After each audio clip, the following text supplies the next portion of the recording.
I created a philosophy and a methodology that centered around the role that parents play when it comes to developing very good soccer players. How you came to found T3 and what it is in your own words? I fell in love with Tokyo and Japan and decided to stay here and built a very successful soccer business that was centered around opening and establishing soccer schools, creating content. How many people do you have helping you out with this endeavor in the company, or is it just mainly yourself and you're just this ambassador that's going around and speaking to everybody? Currently, we have over 250 full-time employees. Today, it is centered, a lot of it is around me, but I do have a staff of several people in my office here in Tokyo because what we do is we license content. We're content providers.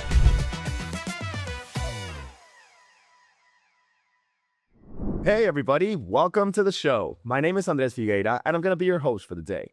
This show is brought to you by the Global Talent Company, helping fast-growing teams hire exceptional remote talent from Argentina, South Africa, and beyond. We connect companies with world-class professionals who bring skill, reliability, and a global perspective to every role. And just for our listeners, we're offering an exclusive 10% discount on your first hire. All you need to do is visit globaltalent.co, click Start Hiring, and mention the podcast listener discount when we reach out. And today with me here, I am speaking with Tom Byer, founder and president of T3, a company that's working as a global soccer development advisor for different types of clients. But with that said, Tom, it's a pleasure to have you on the show, man. How are you doing? Good, Andres. Thank you for inviting me. I'm excited to be chatting with you tonight. Yes, we are excited as well. And just so that we can get the audience as hyped as we are, would you be able to tell us, Tom, a bit more about your background, how you came to found T3, and what it is in your own words? Sure. I'm originally from New York. I was born in New York City in the Bronx, but lived most of my younger years in upstate New York. And then after college, I made my way over to Tokyo, Japan, in the mid-1980s. I got involved playing here as a player in soccer here in Japan, and I played a couple of seasons here at the highest level. And I fell in love with Tokyo and Japan and decided to stay here and built a very successful soccer business here in Japan that was centered around opening and establishing soccer schools, creating content, in the old days, VHS videos, DVDs. Today's those would be apps. So I've got 5 best-selling DVDs and a set of, in the olden days, VHS videos that sold like hotcakes here. And then also wrote several books. And the business was really centered around trying to improve individual technical skills for players. Soccer or a football, depending upon where you come from, is an extremely technical sport. So it takes a certain strong foundation to become good. But the problem is that a lot of players are not good technically. So we're really kind of figured out a way to solve a problem, and that is that soccer is basically a hit or a miss depending upon where you live. Will depend upon the quality of the coaching that you may have be able to benefit from. But a majority of youth soccers around the world are coached often by inexperienced volunteer parents. So what we were providing was we created a commercial business model where kids who belong to teams, they would come to our schools maybe once or twice a week, and they would get this specialized training. So we created a movement here in Japan, and for anybody that knows anything about soccer worldwide, Japanese players are very well known for having very, very good technical skills. So we basically started that movement more than 30 plus years ago. And it was a very, very successful business. When I started the business and opened our first school in 1993, people kind of thought I was a bit crazy because they didn't think anybody would come and participate. But now fast forward 32, 33 years later, and we've got over 150 of these schools all over the country. And we've built a massive business around it, which has been really the model for other countries to even try to copy and follow. So now a lot of the work that I do now is outside of Japan. I'm basically a global entity, so I travel everywhere. I can be on a call daily with African countries, European, South American, anywhere. So our services are quite popular these days. Wow, like that is amazing. And like 150 so schools in Japan. First of all, that's a hell of an endeavor. But now, are you seeing a big rise, such as in Japan, in another country that you'd be able to tell us about? Like, what is the second country where you have the most amount of schools? Well, Japan is really our main focus, and that's kind of the old bricks and mortar. So that company that I started, I was one of the founding partners of. I basically was the face of it, and I ran it for about 15 or 16 years. But then I spun out of it. So now what I do is all the work that I do now, the consulting that I do, is centered around something very specific. It's centered around a book that I wrote in 2015 called Soccer Starts at Home. And that book, the forward and the afterword, were written by a world-renowned neuropsychiatrist from Harvard Medical School, Dr. John Ratey. So I created a philosophy and a methodology that centered around the role that parents play when it comes to developing very good soccer players. So my program has been studied by Stanford University, by Harvard professors, and we conducted a research with the University of Houston as well. And the reason that the research and these prestigious schools were very interested is because at the center of our program, of our curriculum, is what's called ball mastery. And the target age for children in our program are aged between 2 and 6 years old. So when a little child is trying to control an object with their feet, a ball, that's a mental cognitive exercise because they have to focus, they have to pay attention, they have to concentrate. Of course. So the part of the brain that's responsible for that is called the cerebellum. It sits behind the main brain. Mm-hmm. And Dr. Ratey from Harvard Medical School, he became very interested in the program, not for the soccer component, but because of the parent-child attachment and the cognitive, social, emotional, and physical skills that can be developed in our program. So we are very much sought after to try to partner with other. I just came back from Cambodia last week, the week before last, and I was meeting with their professional league, all of their 11 teams. I met with their federation, which is the governing body. I met with their 25 state associations and their ministries of sports, education, and health, because they see our program is a very critical piece of child development. Getting kids physically active at a very early age. So we're using the ball as a tool to develop many things for children. And it sounds kind of crazy, but from our program, we can literally make children smarter. And the reason why is, and again, why Harvard became very interested in it, is because the same part of that brain, the cerebellum, which the neuroscience world used to believe was mainly responsible for balance, rhythm, and coordination, they figured out that the cerebellum is also responsible for thinking, for remembering, which is memory, controlling emotions, decision-making, and I say always, drum roll, literacy and numeracy. So in Houston, with the professional team in Houston called the Houston Dynamo, we had a 2-year project where we studied several hundred little children with the University of Houston, and we improved their test scores in what? Drum roll, literacy and numeracy. So this is a program now that the soccer world has basically been, embracing, because imagine that you have a program that can actually make your children smarter through sport. So it's really, really kind of exploding. It's almost kind of like I built a rocket, and now the rocket fuel is just, we're just lifting off, and we're going everywhere, and everybody wants to know about our program. So it's got lots of implication. So that's just a philosophy. But I have a very rare skill set, because in the soccer business, you're usually either on the technical side of the coaching side, or you're on the administrative business side. But I understand both sides, because I've worked with some of the biggest brands in the world, like Nestle has been my sponsor, Adidas as their soccer ambassador, the Volkswagen Group, AIA Insurance, Coca-Cola, McDonald's, Domino's Pizza. So what I've done is devise strategies that they invest in different programs. So I did a lot in China pre-pandemic. In fact, Volkswagen Group, which is their largest market in the world, is China. They appointed me as their soccer ambassador for China. So I did a lot of work there for them. So I'm able to sit also in the boardroom and convince the CEO of Volkswagen Group or the CEO of Adidas or the CEO of AIA Insurance to invest in strategies and visions that we've come up with, and then we implement those.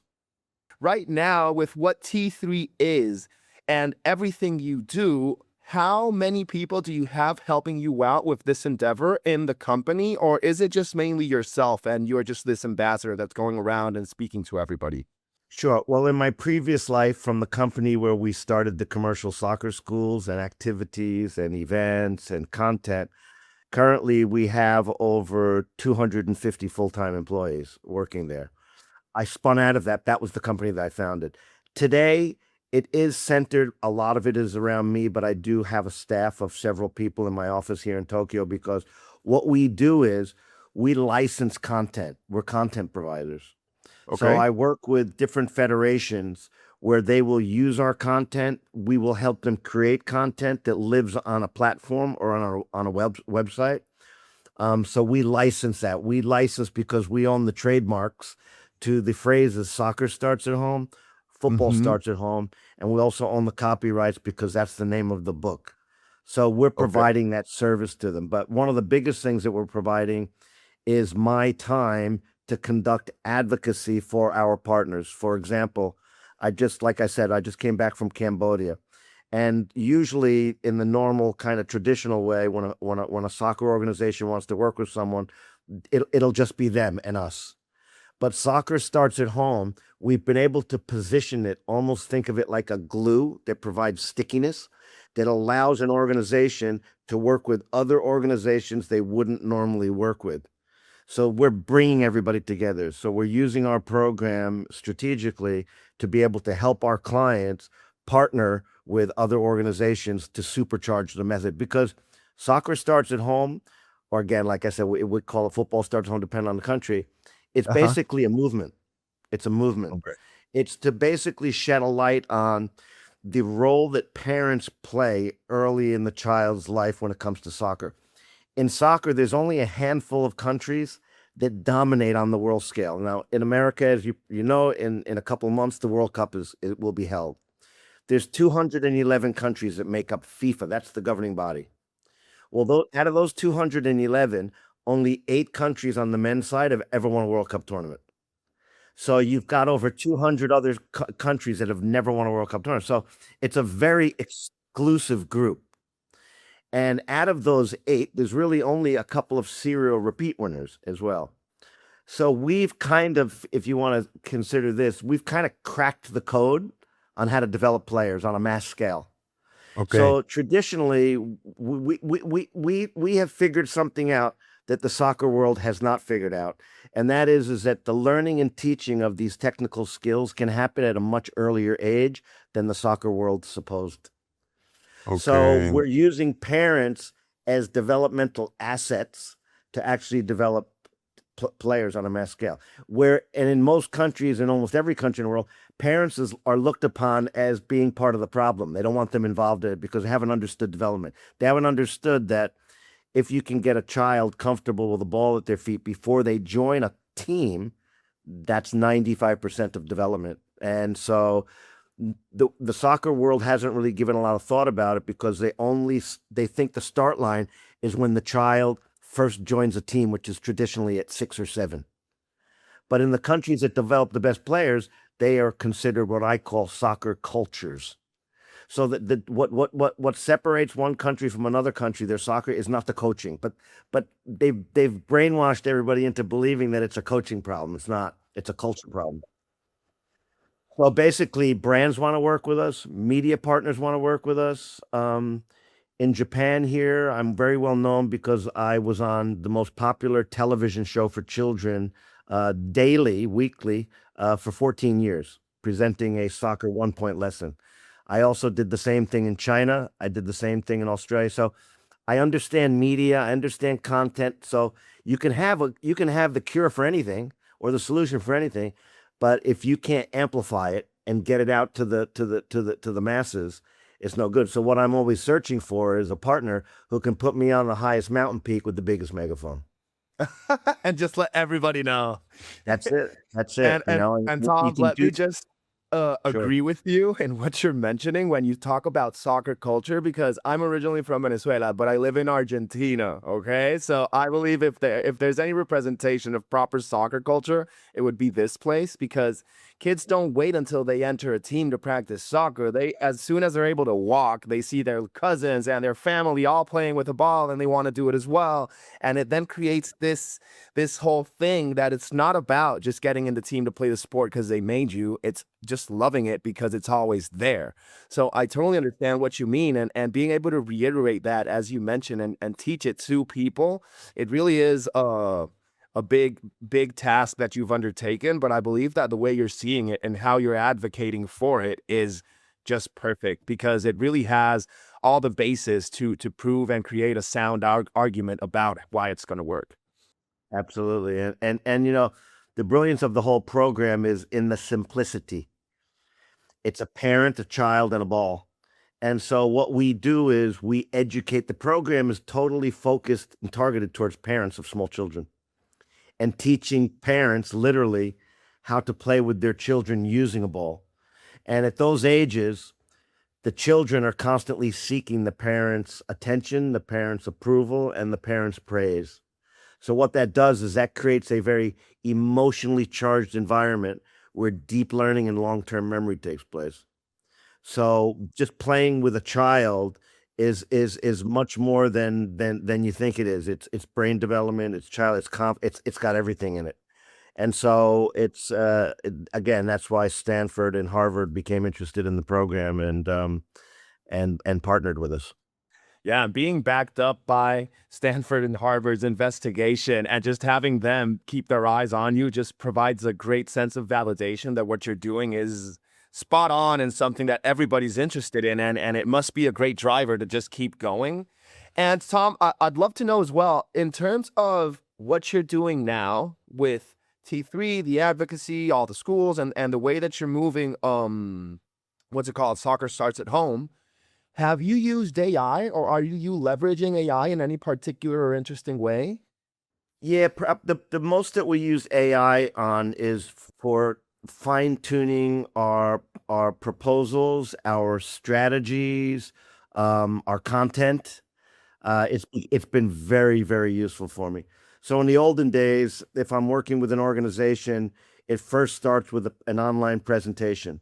I show them the presentation, and what I'm showing them is what does it look like when a little 1 or 2 year old starts playing with the ball, and then we show them what all of the different phases are. What is it 2? What's it 3? What's it 4? What's it 5? And then the journey of them crossing over the line into organized playing. So that's the first thing, to hook them on the philosophy. Okay. Okay. But then when they want to get into, especially an association or a federation, they want to enter into an agreement with us, then we have to propose to them. Okay, well, what is it that we're selling? Well, what we're selling them is trademarks, copyrights. We're selling them my time to come to your country. For example, a year ago, I did a big project for the Philippines. And the Philippines, I made 5 visits. 2 of those visits were 16 days and 17 days consecutively. And I went with the president of the Philippine Football Association on his private helicopter, and we toured 33 cities and islands, building the advocacy. So when we do that, we have to go and convince people to get behind. And my job is to inspire people and to motivate them. So hopefully, like, let's say, for example, Andres, if you were married and you have a child, I don't know if you do or not, but if you had a 1 to 2 year old to 5 year old, after we get off this call, I'm hoping that I inspired you enough and motivated you enough that you're going to go out and you're going to buy a small little ball and you're going to start doing some of the things that I told you to do. So Oh when my we do that, goodness. there's a lot of different ways that we can do that. There's a lot of different partners that we can partner with. I do almost kind of like a health check. I need to go to that country and figure out what they have, what do they need, what resources do they have, What kind of media cooperation do they have? Do they have some brands that can come in and underwrite some of the programs? I help to to get into schools, so I've got to do all those presentations. So AI has made that remarkably more efficient for me to use AI in drafting all my. It used to take me, hours and days and weeks to put these proposals together, like an architect. It's like I'm building something. But as you know, with AI, I can do that. Just it's unbelievable, actually. As I'm hearing you speak and I hear the tours you've done around the world, I can't believe you've been able to amass this great quantity of people that actually follow your methodology. And when you get in a room or in a boardroom with these different types of personalities, do you feel that there is what's it called, like quick acceptance to what you're proposing? Or do you find that you have to actually convince them and show data and everything like that? It depends on what country, and we classify them as some are very strong football cultures, like in Argentina, Brazil, any of the South American countries, any of the traditional countries that are the 8 countries that have won a World Cup tournament are very simple: Uruguay, Brazil, Argentina, Germany, Spain, France, Italy, and England.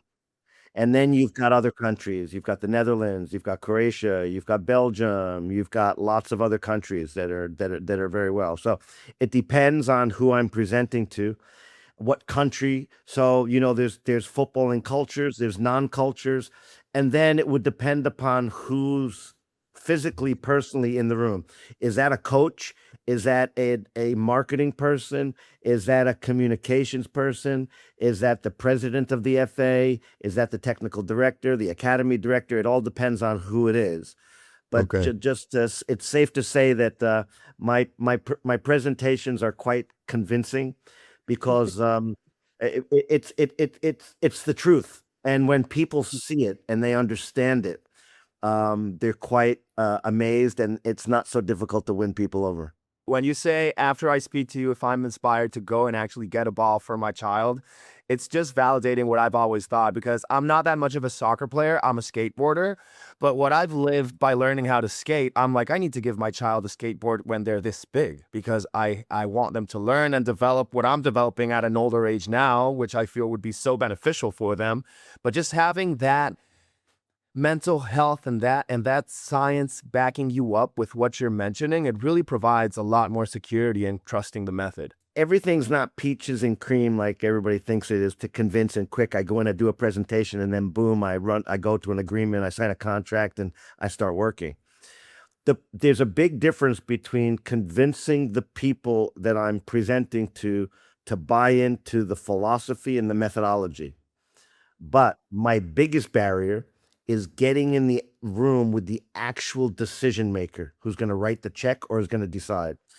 And so what happens is that in governing bodies for sports, especially in football or soccer, those are political organizations because their leaders are elected.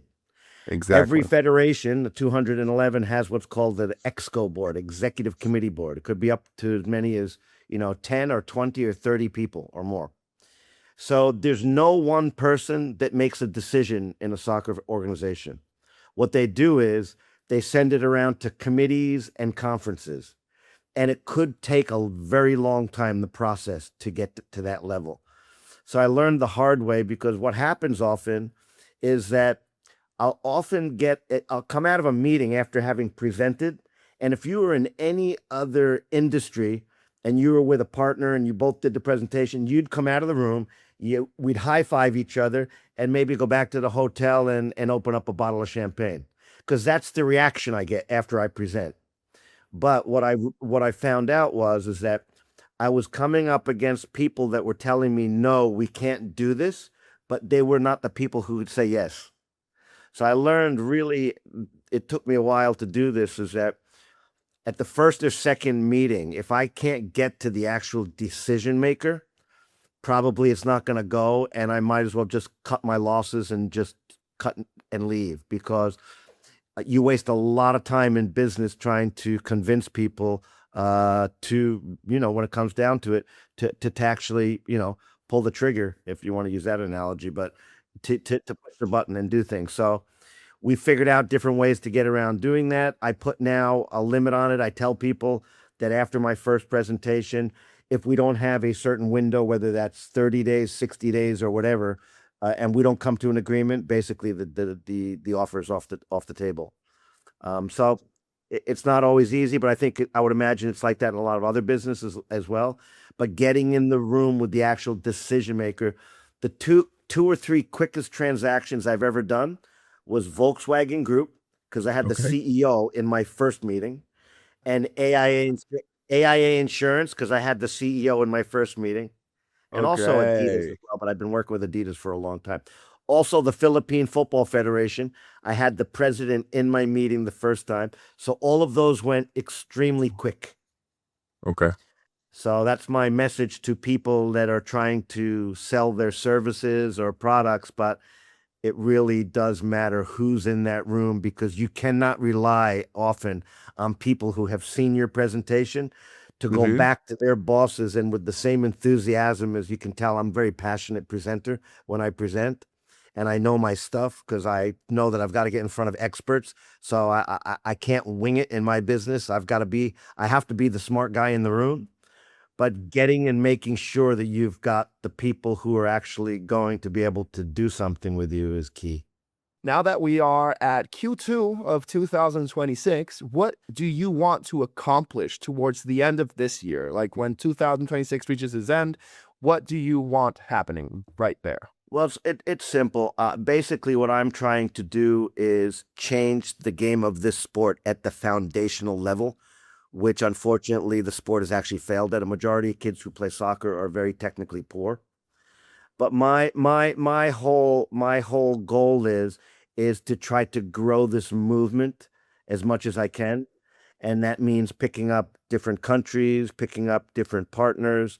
And like I said, I'm always seeking the highest mountain peak with the biggest megaphone. So I've got some things going on right now. We have a World Cup year right now. We've got the World Cup coming in June and July. It's a hot year for soccer. It is. And I'm anticipating, because rarely it's not a good year for me when it's a World Cup year. And so I've been to 5 World Cup finals myself personally as an ambassador for Adidas. So I know that anytime there's a World Cup year, there's a, incredible amount of enthusiasm. And I'm just hoping that from the World Cup, we will pick up a lot more momentum and a lot more interest in the sport, because it is a World Cup year. So it's actually not the fact that you're going to get more business, but more awareness towards the fact. Well, it's really, they go hand in hand, because the more awareness we have, the more demand that it creates for us. Exactly. And so it's going to create more opportunities for me to be able to win. So we'll see. For example, I'll give you an example. Italy, which is a World Cup champion 4 times, they didn't qualify for the World Cup. I know. This is their 3rd time in a row. So what do you think? My phone's ringing with Italian people in clubs. So that's how it works. So when countries do poorly in competitions, sometimes I can be the country that, or the person that they call, because they want to start to figure out, well, what can they do to turn things around? Because soccer is very cyclical. You just don't go over and, turn on the faucet and the players start falling out. It's a very long-term, it's a marathon. It's not a sprint. So you've got to come up with like a 10, 15-year plan to develop players. And so often this will come about around World Cup years. No, and it's crazy how you mentioned that then those countries that don't classify, they start looking for you in order to get them to help. And you said it best, soccer starts at home. So it's a process that will take time for them to be able to get back to that level, because something has happened that isn't making the formula work anymore. Because being 4 times world champion and then falling off even the roster of the World Cup, it means something's wrong. Well, or especially 3 times in a row. That's a huge cycle, man. More than a decade, almost a decade and a half. And well, so now tell me about they've got Venezuela. some- That hasn't even classified once. Oh my goodness, I can't wait for the Well, day. Venezuela is very good at this, as you know. Right? World champions Baseball. at something at least That's for right, first that's time.